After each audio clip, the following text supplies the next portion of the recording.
In episode 194 of Swallowed Star, the battlefield of the Star Tower opens a new chapter, as four of the most powerful kings emerge, each one shaking the cosmos with their presence.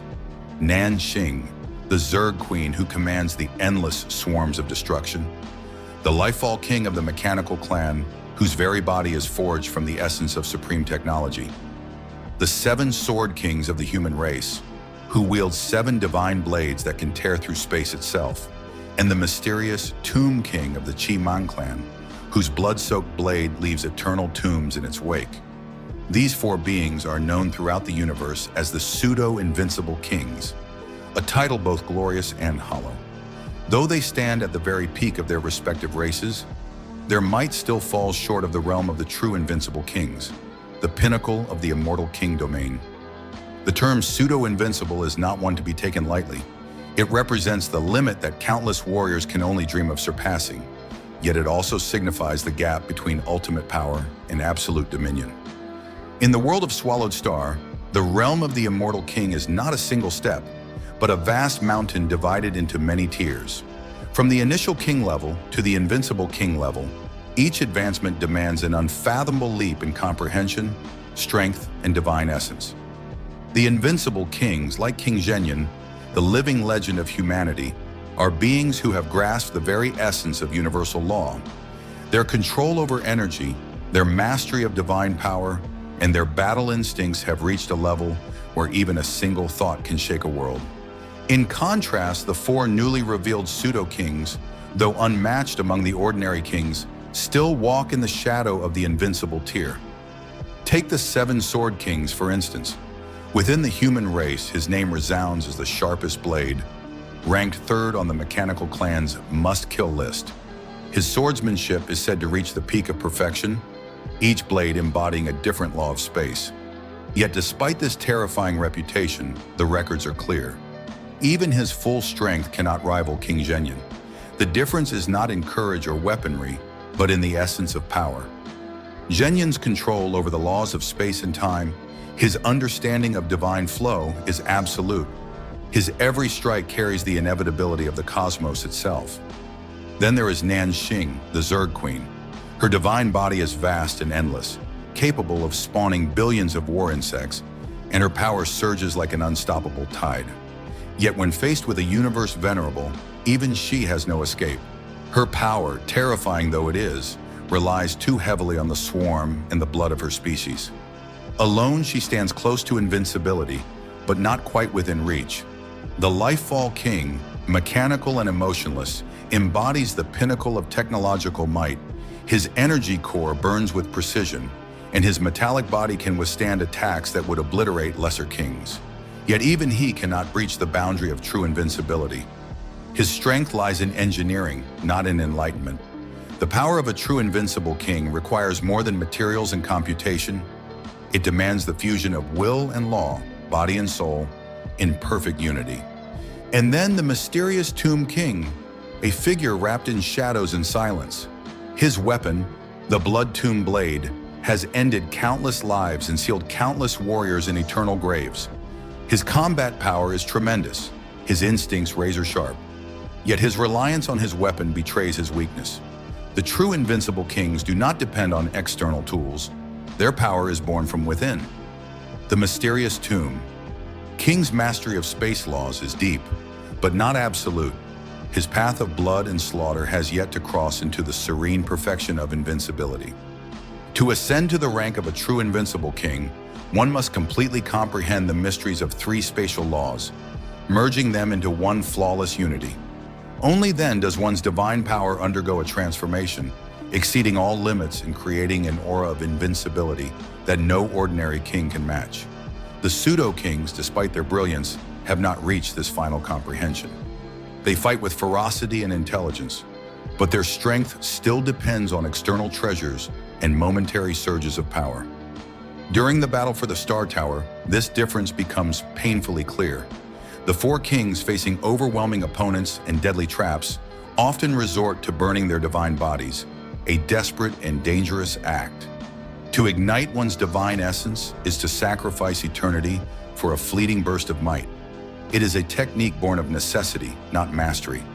A true invincible king, like King Zhenyan, never needs such methods. His strength flows naturally, his divine energy endless, his will unshakable. When the pseudo-kings ignite their essence, they may momentarily approach his level, but the price is devastating. Their divine bodies fracture, their souls tremble, and their recovery becomes nearly impossible. This alone reveals the difference between those who are truly invincible and those who merely imitate it. The pseudo-kings may burn brightly, but their flames are fleeting. The invincible kings burn eternally. Moreover, endurance separates legend from pretender. The pseudo-kings can unleash terrifying attacks, devastating their enemies in short bursts. But when battles drag on, when divine energy dwindles and treasures lose their power, they falter. Their output fades, their divine forms weaken, and the cracks of exhaustion begin to show. King Zhenyan, however, can fight endlessly. His control over energy is so refined that every movement is perfectly efficient. No power wasted, no flaw exposed. In prolonged battles, his dominance only grows. Even among the mechanical race, where technology reigns supreme, this truth holds. The Lifefall King, or even the Decomposition Tower wielder, King Mingyun, cannot sustain an advantage against warriors like the Seven Sword Kings for long. They must rely on tactics, gadgets, and divine engineering to survive. But such reliance is precisely what prevents them from ascending to invincibility. The Invincible Kings fight not with tools, but with pure essence. Their understanding of the universe itself becomes their weapon. Thus, while the four great kings, Nan Xing, Lifefall, Seven Swords, and Mysterious Tomb, shine brightly in this era, they remain beneath that ultimate threshold. They are the summit before the peak, the storm before the calm. To reach true invincibility, they must not only strengthen their divine bodies or acquire better treasures, they must transcend their current understanding of the laws themselves. They must unify every strand of insight, every battle, every scar, into one perfect truth. The gap between a pseudo-invincible king and a true invincible king is not one of numbers or power levels. It is a chasm of comprehension, of cosmic resonance, of the alignment between will and law. The pseudo-kings can imitate the form, but not the essence. Their strength dazzles the galaxy, yet it cannot command the laws that govern it. Still, one cannot deny their significance. The appearance of these four pseudo-invincible kings marks a new era of cosmic warfare, a reminder that countless beings are striving toward that ultimate summit. Their existence fuels competition, their ambition ignites progress, and their battles shake the universe itself. Even if they are not yet invincible, they are the ones who stand closest to the door. One step further, and they may join the ranks of eternal legends like King Zhenyan. For now, however, they remain bound by limitation, their brilliance still shadowed by those who truly stand at the apex.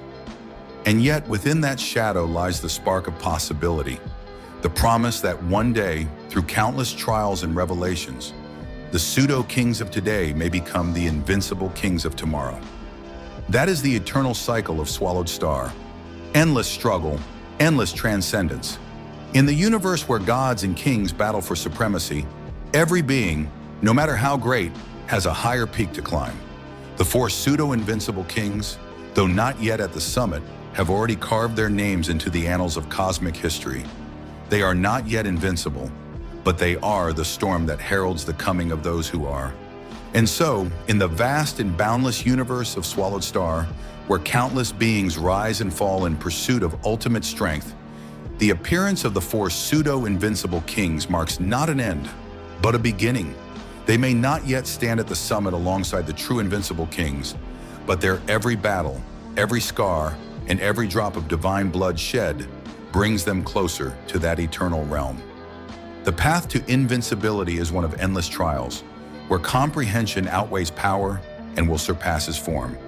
Nan Xing's endless swarm, the Lifefall King's unyielding machinery, the Seven Sword King's peerless blades, and the mysterious Tomb King's crimson tombs, all are fragments of a larger destiny waiting to be realized. Perhaps one day, when the flames of their divine bodies no longer burn out of desperation, but radiate from true mastery, the universe will witness the birth of new legends, Kings who stand shoulder to shoulder with the likes of King Zhenyan, shaking the very fabric of space itself. Until then, they remain the storm before the calm, the heralds of power yet to come. This is Swallowed Star, where the strong write history and the invincible define eternity.